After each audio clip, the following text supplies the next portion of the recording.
Good morning. Morning. Welcome to All Souls Unitarian Universalist Church. I am Taylor Ortiz, and I'm delighted to be your worship host this morning.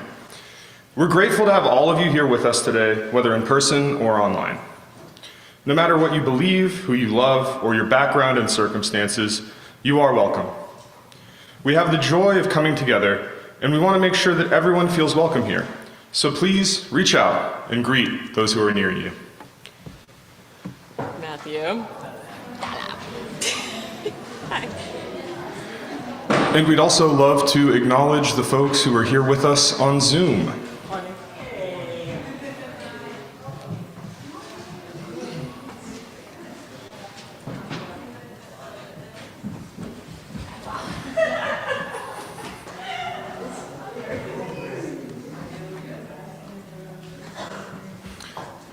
On a quick practical note, you'll find in your order of worship several important announcements about upcoming activities at All Souls, so please check the insert for details.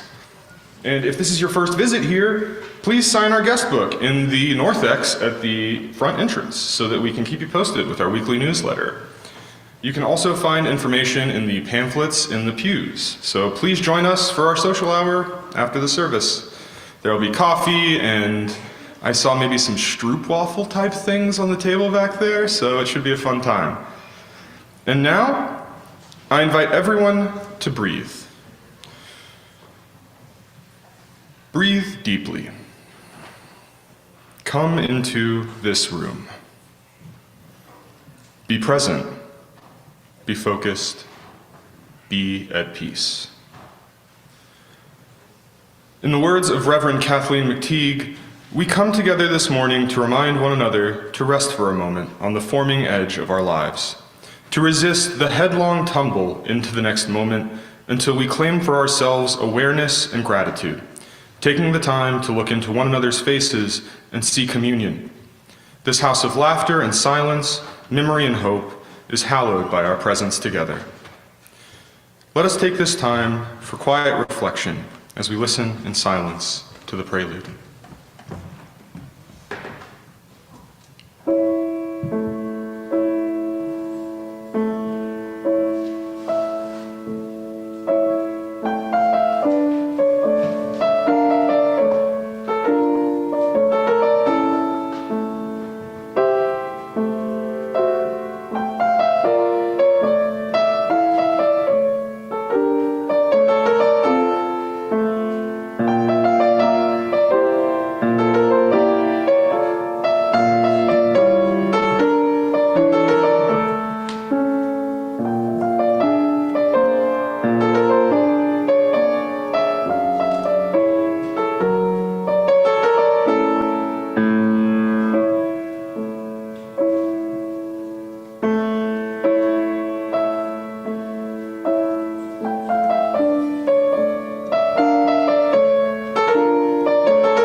I'd like to invite Marion Murphy to come up and light the chalice as I read the lighting that you can find in your order of worship.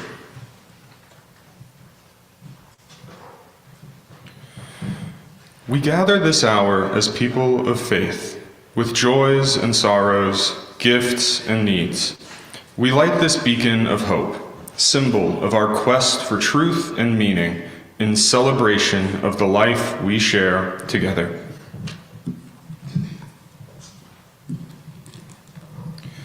And now, let us join in song. Please rise in body or spirit as you are able, and join us in singing, O Life That Maketh All Things New, number 12, in Singing the Living Tradition.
And now we will read the Congregational Covenant.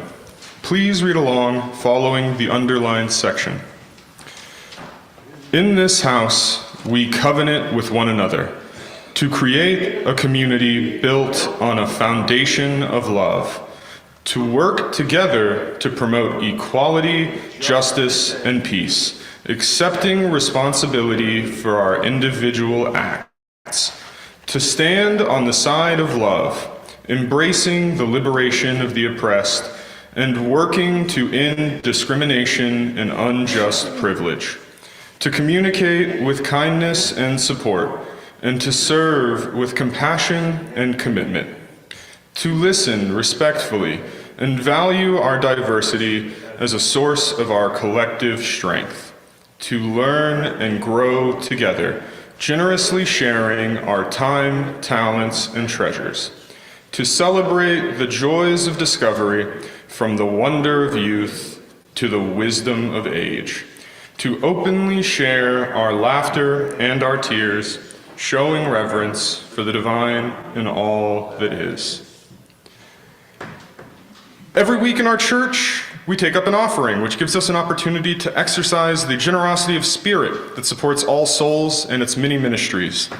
We see this act of giving, of growing more generous in our hearts and in our actions, as essential to our spiritual well-being. We will now receive this morning's offering.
Individually and together, we are building a world filled with peace and justice, love and joy.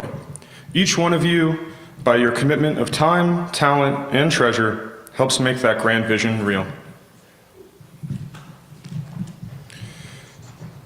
I will now give a reading from Singing the Living Tradition. It's number 519 for those who'd like to read along. Actually, I'd hope all of you will read along, because in the italicized parts, that's your part. I totally forgot about that. Isn't that fun? This is sort of a call and response, kind of a call back to my stand-up days. I did a lot of knock-knock jokes. Did not go well. All right, number 519. I'll get us started. Let me not pray to be sheltered from dangers, but to be fearless in facing them. Let me not beg for the stilling of my pain, but for the heart to conquer it. Let me not look for allies in life's battlefield, but to my own strength. Let me not crave an anxious fear to be saved, but hope for the patience to win my freedom. Grant me that I may not be a coward, feeling your mercy in my success alone, but let me find the grasp of your hand in my failure.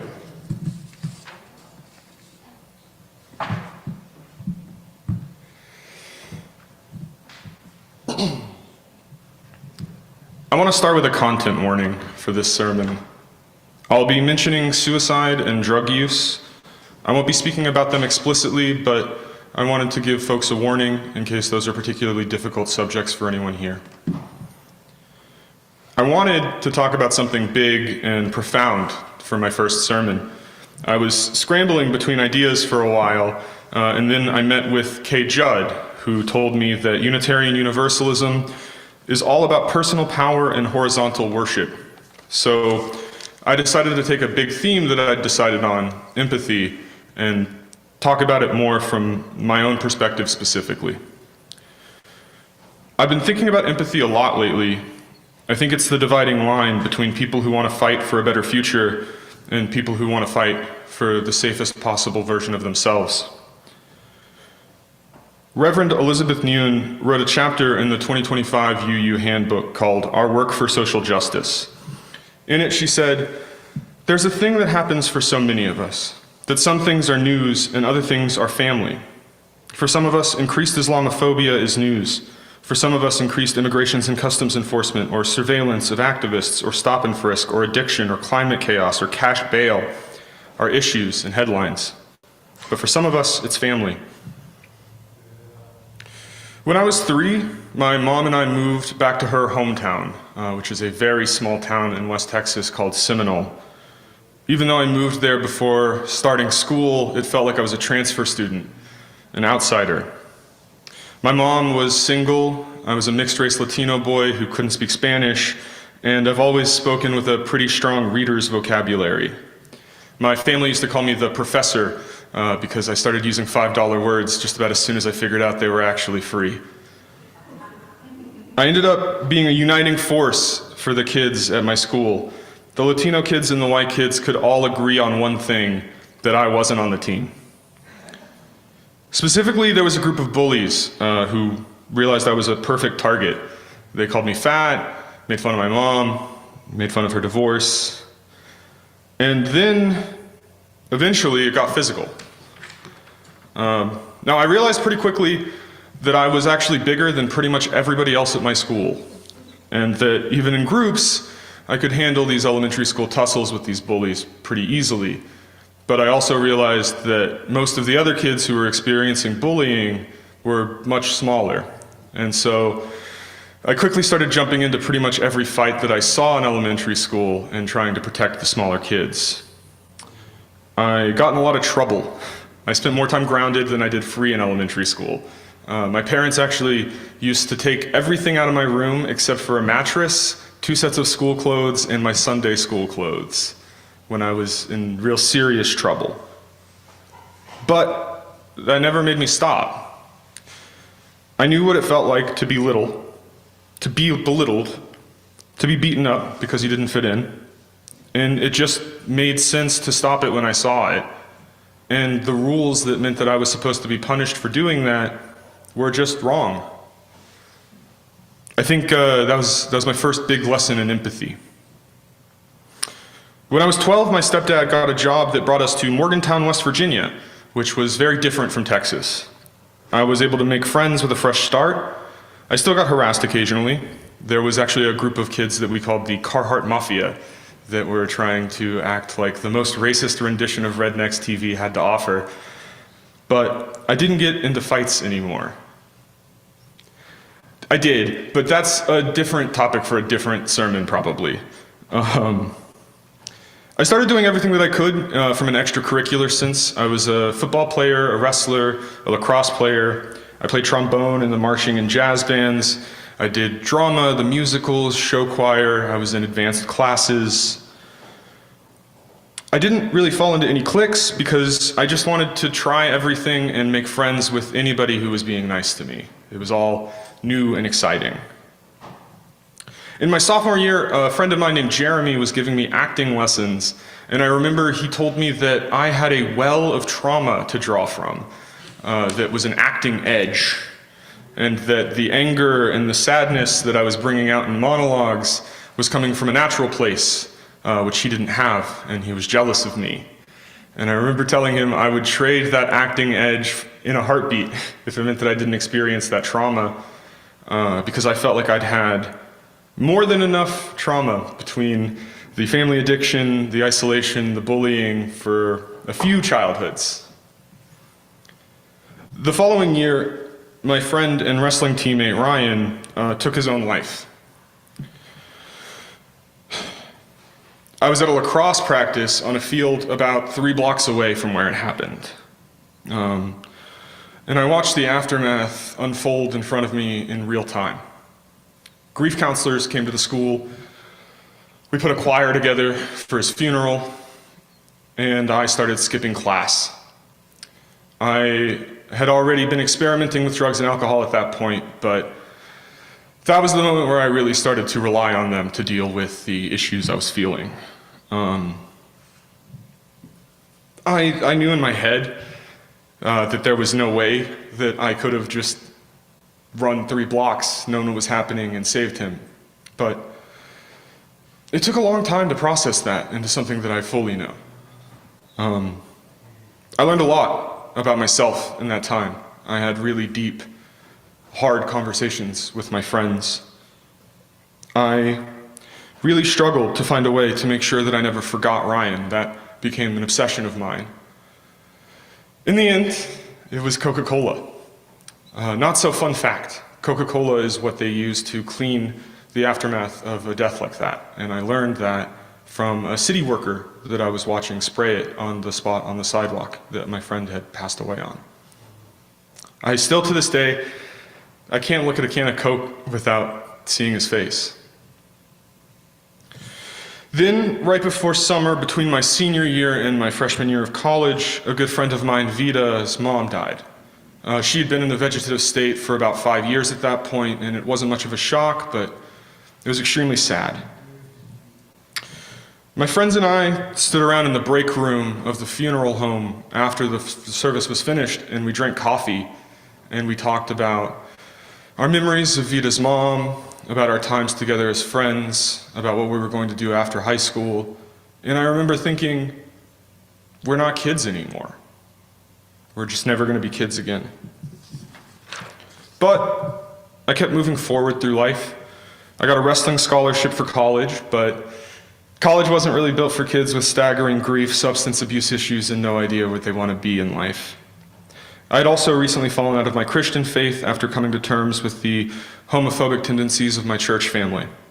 A lot of my friends towards the end of high school had come out as queer, and I had been trying very hard and working with my ministerial team on how I could give testimony to my gay friends in a way that made them feel loved and held and protected by God.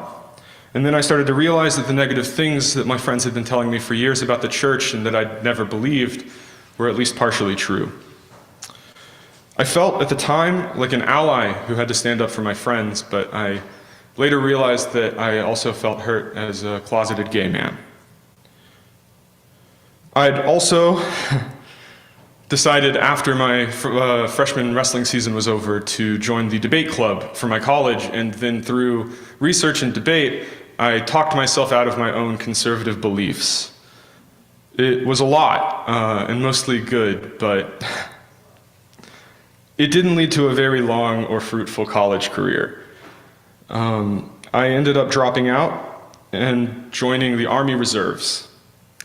I came through what I call Lieutenant Dan family, where everybody, every war that America has fought, there was a member of my family fighting it. So it just felt like the thing to do.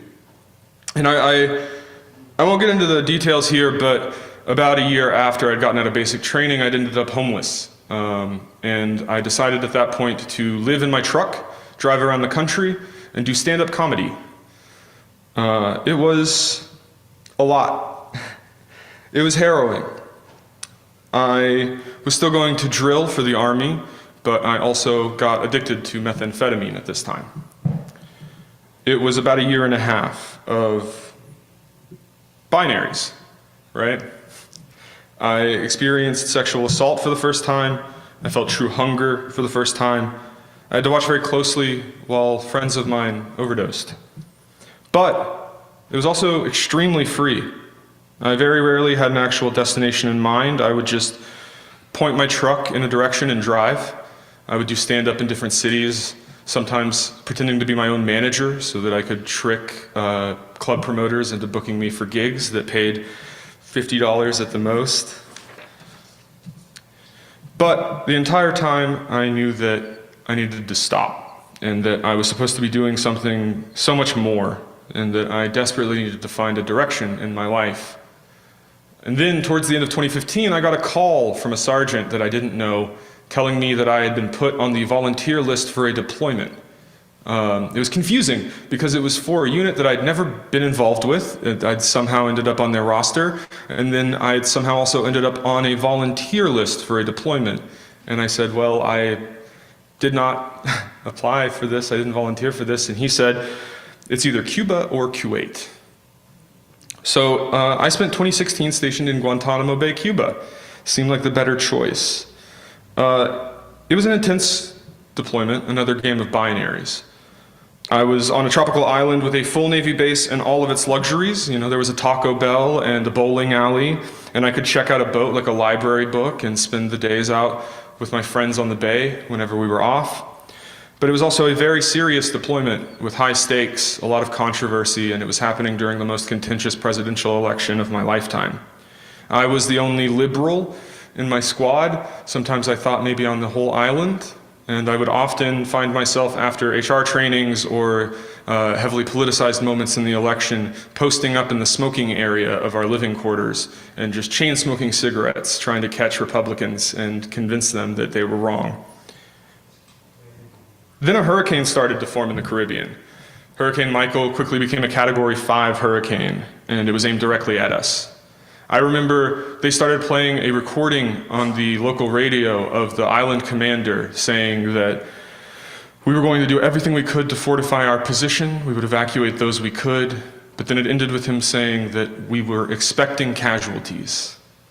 Or at least I think that's how it ended. I never heard the rest if there was more, which is weird because it was basically playing on repeat for those few days. But I think I reacted pretty well for a 21-year-old who was looking at mortality crossing the road in my direction. My house threw a massive party. We drank like the liquor on the island was going to expire the next day.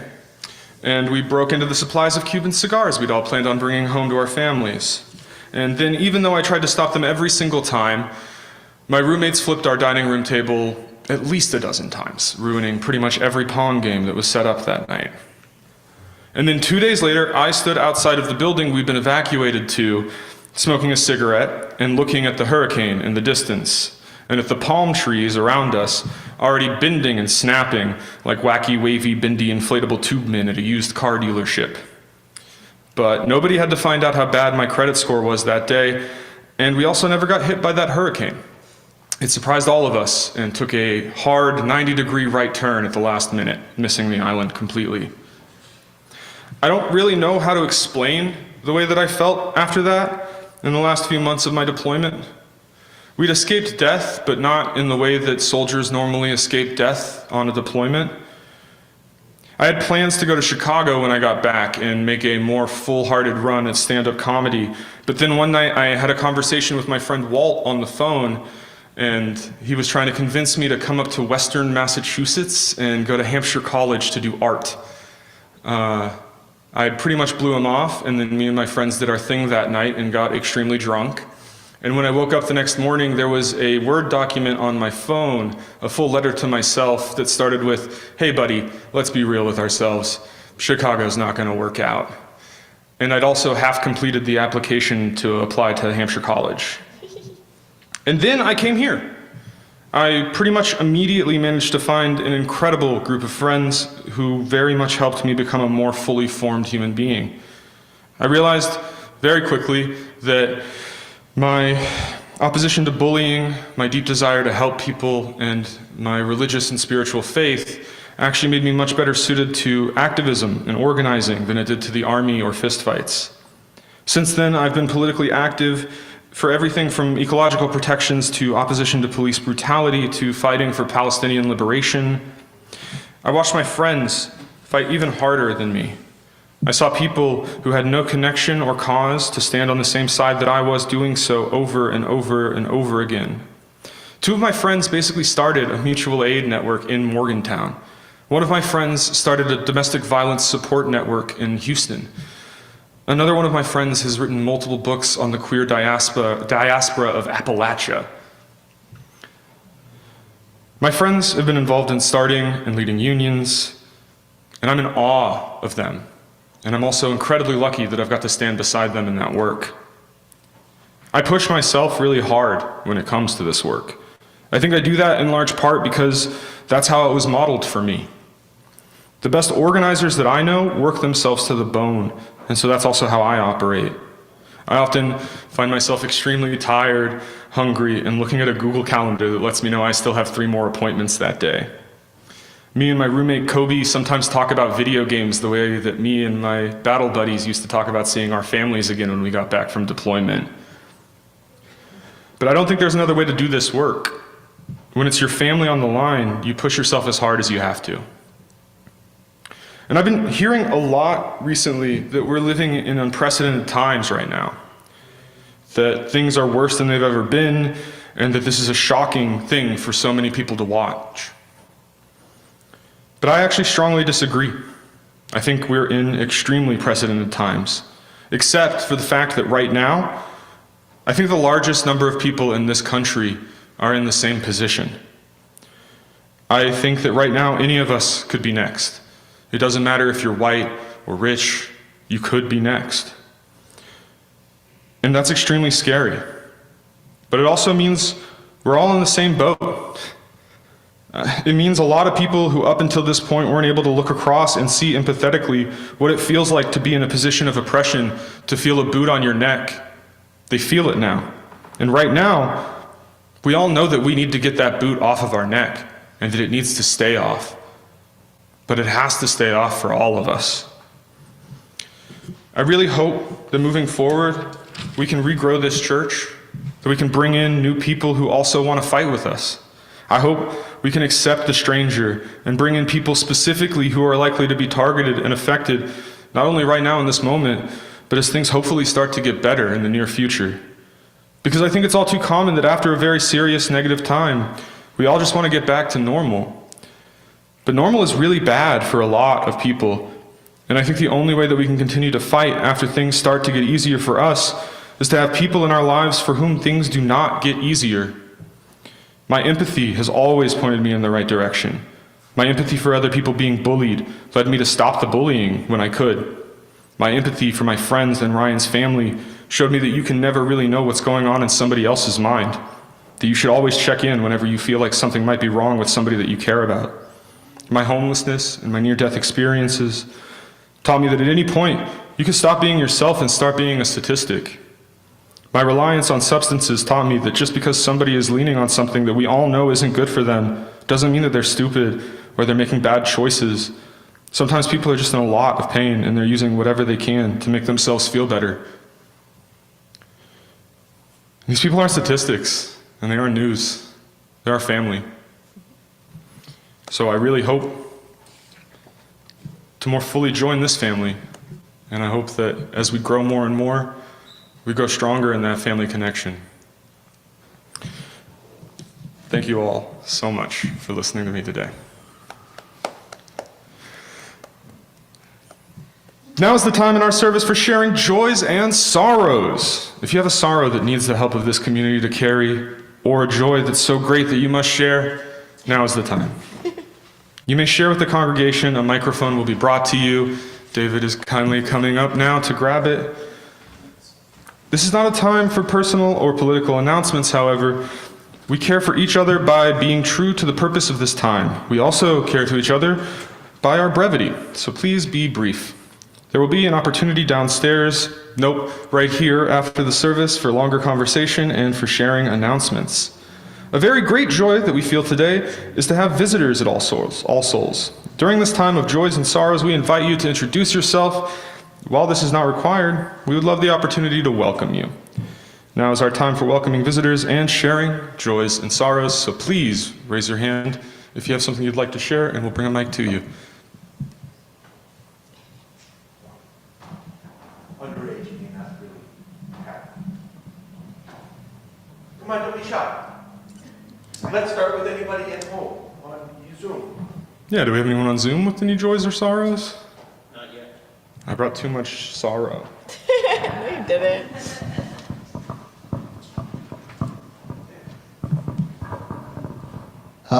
My joy is meeting you, a fellow Morgantownian and also a liberal hillbilly. So I think we have a lot to talk about. I think we have a common joy, too. Absolutely.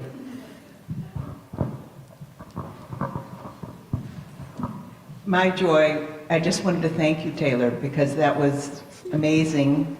I could tell you were an amazing person already just by watching what you've done in such a short time. But it's really been heartwarming to hear your story. Thank you.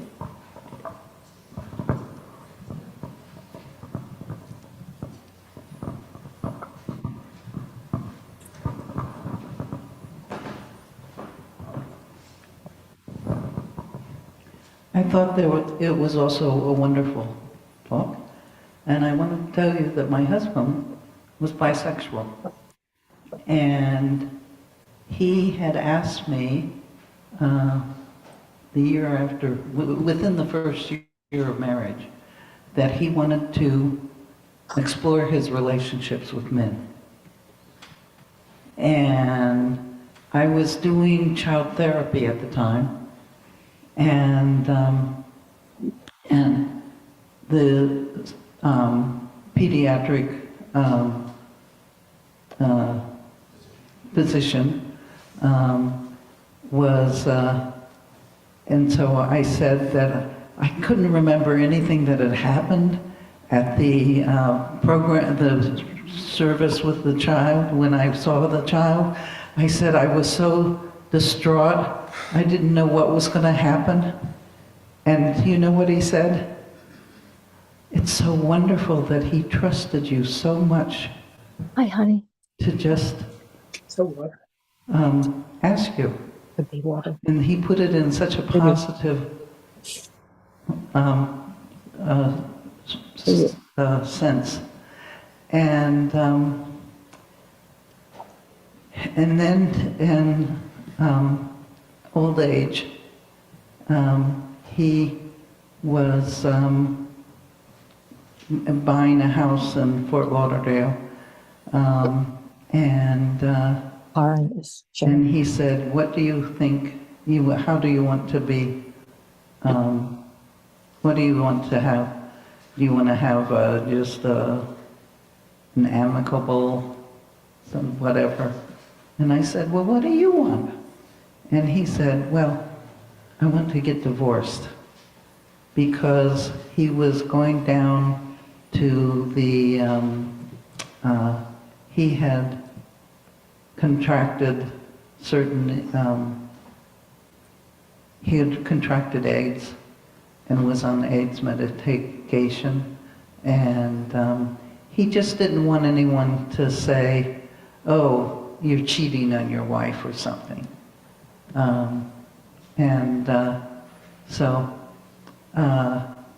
And I used to go down and visit him. We were married for over 50 years. Yes. He was wonderful.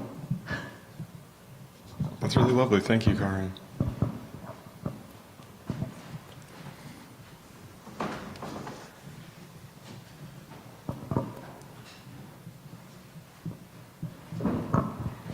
Joyful message, Taylor.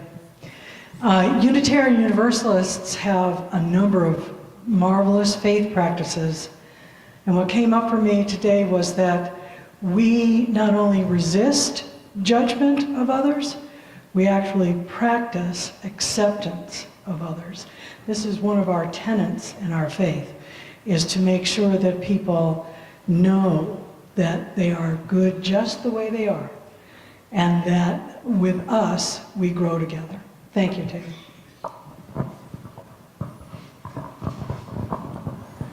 My name's Russ. My joy is that for the umpteenth time this weekend, watched the movie Field of Dreams. which is a ridiculous story. Could never have happened. But it has always touched me in relation to my family and other things, and I always find something new in it. And that's my joy.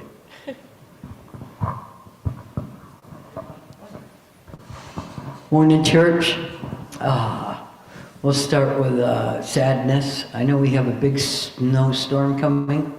I talked to my friend in New York City, big, I don't know, 18, 20 inch, I don't know. But more than her, who she's going to be safe in her condo, I'm thinking about all the homeless people that are in New York and wondering who's going to be taking care of them. They're going to be safe. So that's my sorrow. My joy is I woke up yesterday. Yay, that was big. We like that. And I saw this beautiful snow on the trees, and I was totally taken back by it. And I did a couple little errands. I mean, I was saying, yay, as I was going down the highway. So I took a little longer way home. I went up 91, and I was so joyful of the earth to be able to be alive and see that wonderful snow covering all the trees and the grass.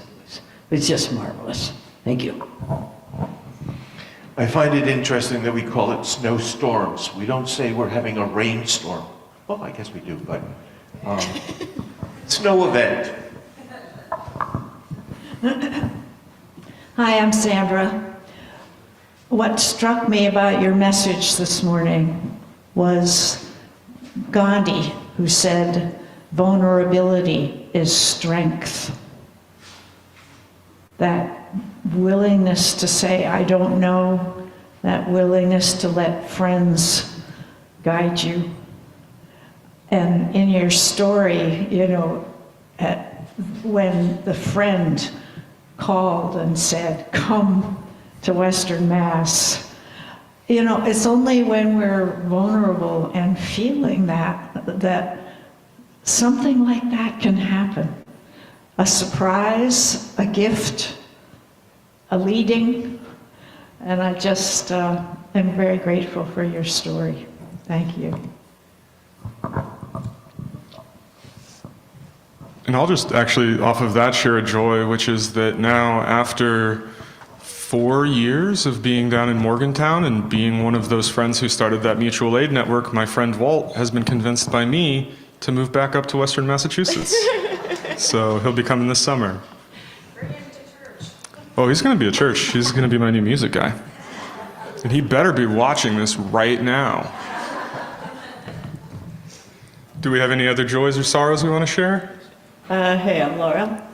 So yeah, when you said afterwards, when no one was raising their hand, I brought or shared too much sorrow, I was like, no, I think it's the opposite. And then when you look at what people shared, it's really true. So yeah. And then I wanted to give props to Sandra because a couple weeks ago she said she was going to write letters to all of her neighbors on her whole street, which was 27 people. And she did. And she got 12 responses and kind of has like a thing going on her street that didn't exist before. So joy for Sandra Power.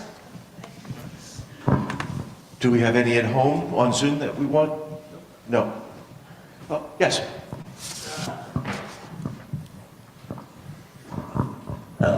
First of all, welcome to the community. I'm glad you're here. I just, what struck me was how frequently joys and sadness pair up. You know, they come with each other, right? Something that can give you joy can also give you sadness. And specifically, I'm thinking a friend of mine who's like 80-ish, who I've known since the 90s, just got a diagnosis for pancreatic cancer. And he's, you know, got his ticket to go. And so the joy was having known him, and sadness is that he's going. But also, I've been in the sadness is a joy of getting in touch with my sadness, or my grief, and all my losses in my life, and not drinking, and not smoking pot, and not doing all of those silly things, and having this place to come to feel safe, to be sad, and, you know, to have a nice, safe place. And anyways, I could go on.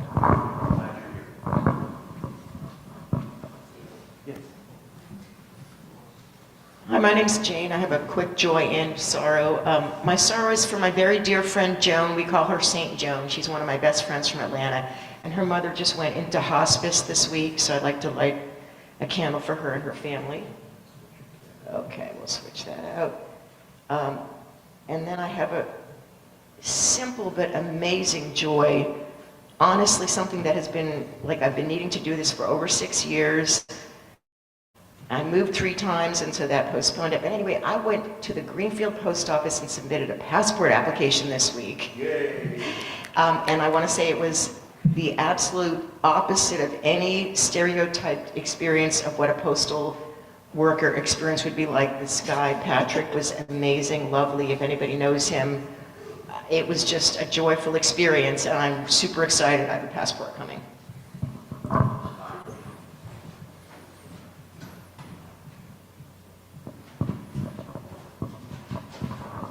Hi, I'm Robin. When Andy spoke about the snow, I thought, okay, I wanted to share that a joy for me is that I discovered that I can make pathways in my backyard by walking around in snowshoes, and I don't have to shovel, and then my dog has a place to run around. So that was a joy. And a sorrow is just, there are moments lately when I feel terrified. I feel the sort of collective trauma of the Jewish people and any people who are, you know, immigrants, and being torn away from safety. And so I'm glad to be in community where we can share together and try to create safety.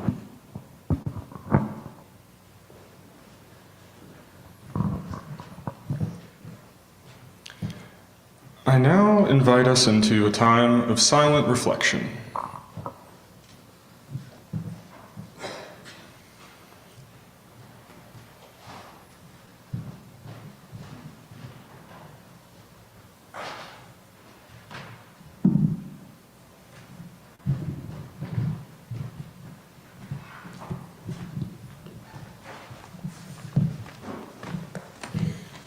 Spirit of community in which we share and find strength in common purpose, we turn our minds and hearts towards one another, seeking to hold in our hearts all our joys and sorrows, both spoken and unspoken. Let us open our minds and hearts to the place of quiet, to the silent prayer for the healing of pain, and the soft, gentle coming of love. Blessed be. And now, please join in singing Prayer to Friends, which you should find as an insert in the front of your hymnal. Please rise in body and spirit as you are able.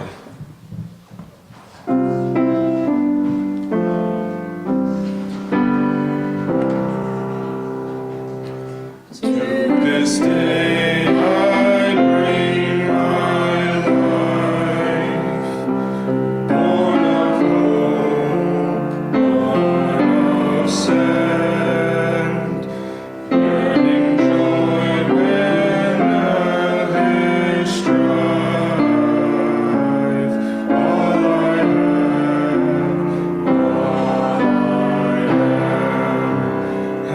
I am, help me to see what I must see. Help me to be where I must be. Restless faith abide till all are free. Fill my life, turn my hand.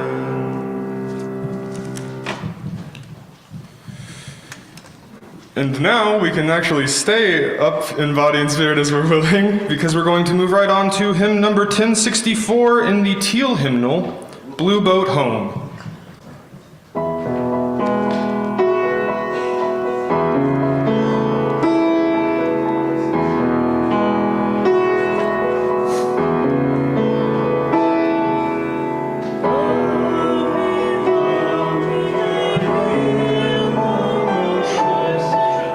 Standing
Special thanks to the Bard of Greenfield, Annie, for helping us with that number.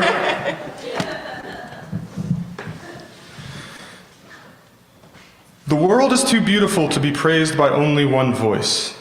May you have the courage to sing your part. The world is too broken to be healed by only one set of hands. May you have the courage to use your gifts. Go in peace, create peace, be peaced.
All right, I believe that's all she wrote, except for announcements and social hour after announcements. So I can bring the microphone around, unless, David, you're feeling spry today? David's feeling so spry today. We love it. So this is a time for announcements. What's going on in your life? What are things that you would like those of us in community with you to know about, attend, or hear? I'll start.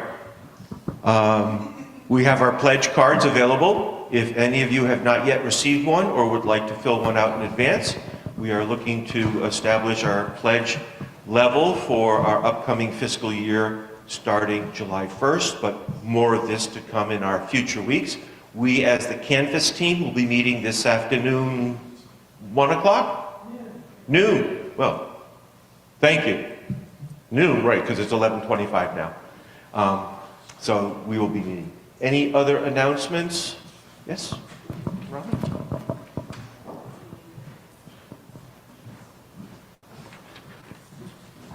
Hi, Robin again. I have a few announcements. One is next Sunday is the first Sunday of March, and we will once again be convening in a circle up here that I'll be facilitating, and we've met twice, and it's called Finding Hope Through Community and Right Action. Just a chance to check in about your response to what's happening and what you're doing or not doing, how you're feeling about it, and what support you need to move forward.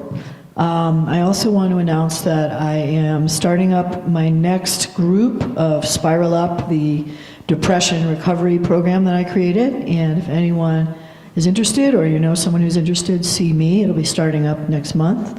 And finally, I'm looking for a housemate, if anyone's looking for a place to live. Thanks.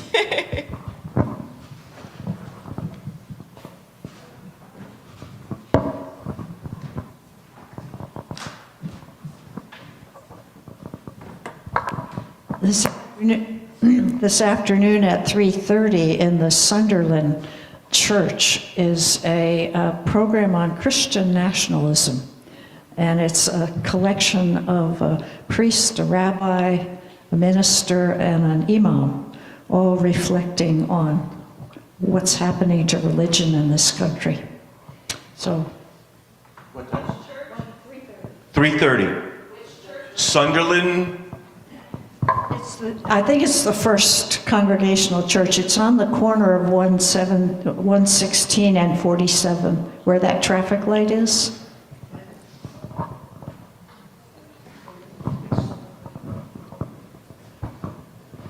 So a couple of announcements. Many of you know Chuck Collins, who is speaking on for the Jetport, against the Jetport decision. That is, they're situating a new Jetport in Concord. The Concord UU Church is up in arms.